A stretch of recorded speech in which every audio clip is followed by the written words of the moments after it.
Africa के सुनहरे मैदानों में जहां सूरज की रोशनी घास के समंदर पर बिखर जाती है, वहीं एक ऐसा जीव चलता है जो किसी भी दूसरी प्रजाति से अलग दिखता है। जिराफ, धरती पर मौजूद सबसे ऊंचा जानवर, जिसकी गर्दन आसमान को छूने की कोशिश करती है। लेकिन क्या आप जानते हैं कि इसकी लंबी गर्दन इसके लिए जितनी मददगार है, उतनी ही मुसीबत भी। जंगल की इस अनसुनी कहानी में आज हम जानेंगे कि जिराफ कैसे जीते हैं, कैसे लड़ते हैं, कैसे दोस्त बनाते हैं और कैसे अपने बच्चों को सिखाते हैं जिंदगी जीने का हुनर। जंगल में लंबा होना हमेशा फायदेमंद नहीं होता। शेर, तेंदुआ, हाइना और खासकर जंगली कुत्ते इनके दुश्मन होते हैं। लेकिन क्या आप जानते हैं कि एक जोरदार लात से जिराफ शेर तक को घायल कर सकता है। इनकी किक इतनी ताकतवर होती है कि अगर सही से लगे तो शिकारी की जान तक चली जाए। जिराफ ज्यादातर एकोशिया अकेसिया के पेड़ की पत्तियां खाते हैं, जो आम जानवरों की पहुंच से बाहर होती हैं। उनकी लंबी जीभ, जो करीब 45 सेंटीमीटर तक लंबी हो सकती है, उन्हें इन नुकीली पत्तियों को पकड़ने और खाने में मदद करती है। लेकिन पानी, वो हफ्तों तक बिना पानी के रह सकते हैं। जब पानी पीने का समय आता है तो उन्हें अपने लंबे पैरों के कारण झुकना पड़ता है, और यही वो समय होता है जब शिकारी हमला करने का इंतजार करते हैं।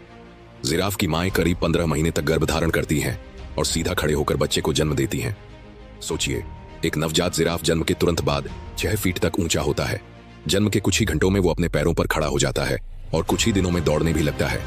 लेकिन जंगल में एक नियम है, बचपन सबसे कठिन होता है। लगभग 50% बच्चे पहले साल में ही शिकार हो जाते हैं। क्या आप जानते हैं कि जिराफ ज्यादातर खामोश रहते हैं, लेकिन इसका मतलब ये नहीं कि वो एक दूसरे से बात नहीं करते। रात में वो इंफ्रासोनिक आवाजों में एक दूसरे को सिग्नल भेजते हैं, जो इंसानी कान नहीं सुन सकते। इसके अलावा उनकी गर्दन की हलचल, कानों की हरकत और शरीर की भाषा भी संचार का हिस्सा होती है।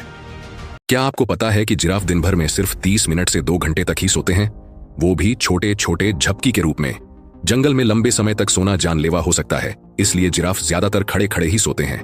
जिराफ ज्यादातर शांत होते हैं, लेकिन जब कोई उनका इलाका छीनने की कोशिश करता है तो वो लड़ाई के लिए तैयार हो जाते हैं। और उनकी लड़ाई कोई आम लड़ाई नहीं होती, ये होती है नेकिंग। इसमें 2 नर जिराफ अपनी लंबी गर्दन से एक दूसरे पर वार करते हैं। जो सबसे ज्यादा मजबूत और संतुलित होता है वही विजेता बनता है और झुंड का नेतृत्व करता है। ये सिर्फ ऊंचे ही नहीं बल्कि काफी समझदार भी होते हैं। नए इलाकों को एक्सप्लोर करने और खाने के नए स्रोत ढूंढने में माहिर होते हैं। छोटे बच्चे अपनी माँ और झुंड के बड़े सदस्यों से सीखते हैं कि कहाँ जाना है, किससे बचना है और कब क्या करना है। हालांकि ज्यादातर जिराफ एक ही क्षेत्र में रहते हैं। कुछ झुंड बारिश और भोजन के लिए प्रवास भी करते हैं। खासकर जब एक क्षेत्र सूख जाता है तो वो हरी भरी जगह की तलाश में सैकड़ों किलोमीटर का सफर कर सकते हैं। जिराफ माएं अपने बच्चों को अकेला नहीं छोड़ती। कभी कभी एक डे केयर सिस्टम बनता है, जहां कुछ माएं अपने बच्चों को एक साथ रखती हैं और बारी बारी से उनकी रक्षा करती हैं। लेकिन जब खतरा आता है तो हर मां अपने बच्चे को बचाने के लिए हर संभव कोशिश करती है। एक जंगली जिराफ लगभग 25 साल तक जी सकता है। उम्र बढ़ने के साथ उनकी चाल धीमी हो जाती है और आखिर में वो झुंड से अलग हो जाते हैं।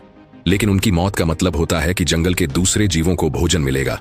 शेर, लकड़बग्घे और गिद्धों के लिए ये जीवन चक्र का हिस्सा बन जाते हैं। जिराफ का दिल 11 किलो तक भारी हो सकता है और बहुत तेजी से धड़कता है ताकि खून उनके सिर तक पहुंच सके। इनकी जीभ काली नीली होती है ताकि सूरज की रोशनी से जल न जाए। जब वो दौड़ते हैं तो 55 किलोमीटर प्रति घंटा तक की स्पीड पकड़ सकते हैं। इंसानों की तरह हर जिराफ के शरीर पर अलग अलग पैटर्न होते हैं, जैसे हमारी फिंगरप्रिंट।